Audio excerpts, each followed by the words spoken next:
Yesterday, a 7-year-old sneaked from his house to buy biscuits and he was hit. And so when you see him in the street tomorrow with a stone in his hand, you should know better than blame him. 9-year-old Hazila was playing in the public park when pellets hit her left eye. And today she asks, Auntie Mehbooba, what was my fault?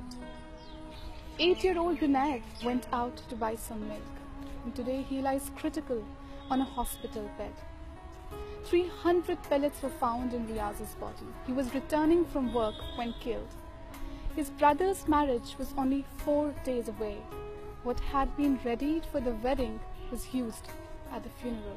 Shabir was dragged from his house, beaten and butchered to death.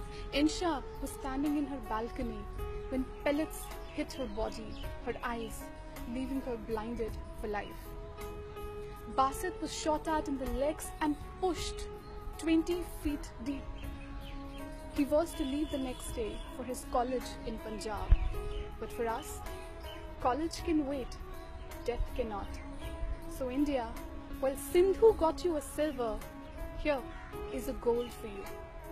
On 15th August, a flag of a country that our hearts never again shall belong to is raised by the oppressors, the rapists of our land. Mushtaq's wife is admitted in the hospital. He is to become a father today. But Mushtaq can't come. He needs a curfew pass that he has not. This baby shall be stories told of the day of his birth, when all lay shut and burnt and curfew lay imposed, and of the nation that was celebrating its independence and its silver, while with its sport in Kashmir, 6,000 successful targets, it had already won a gold. No candlelight march for Asiya, none for Nilofer either. 30 women raped in Kunan Poshpora. Damini is, but Asiya is no India's daughter. From every Patribal Shopian Kunan Poshpora, the soul of my land shall rise. I will be born in every village. A sister was raped, a brother was harassed. In every street that a father has shouldered a coffin. In all the houses brought down to rubble. Through 100 Asiyas and Vamiks and Naims. But till then, Shabir was dragged from his house and into his grave. And that, dear India, is the gold medal for you. When he held my father up by his collar and asked him to say Bharat Mata Ki Jai, never again did I rise for any anthem, not when in school we had the visiting PM. Never again shall we belong to you, not in spirit, not in identity. But today, a 1-year-old has become a target of your gun, and that, dear India, is the gold medal for you. Room denied, double frisk at every airport. You call me a hypocrite, my narrative false and my community anti-national.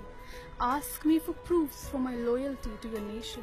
I tried raising myself up as not an anti-Indian, and you made sure I constantly ended up feeling one. Kashmir is yours and Kashmiris are not. That's 7 lakh troops you need to maintain the integral part, and that, dear India, is the unspoken referendum of Kashmiris. You claim to be the world's biggest democracy, and the promise of your first PM remains unfulfilled. You rape our land and stand tall in our dead. 32,000 widows, 97,000 orphans, 6,000 unmarked graves in Kashmir, and that, dear India, is the gold medal for you. I don't know what you need to be to stand up against this, to stand up against a war crime for integrity, for humanity, to stand up against an armed man with a pellet gun in his hand, to stand by a 5-year-old's pellet-ridden body. Dear Indians, I know you can hear me.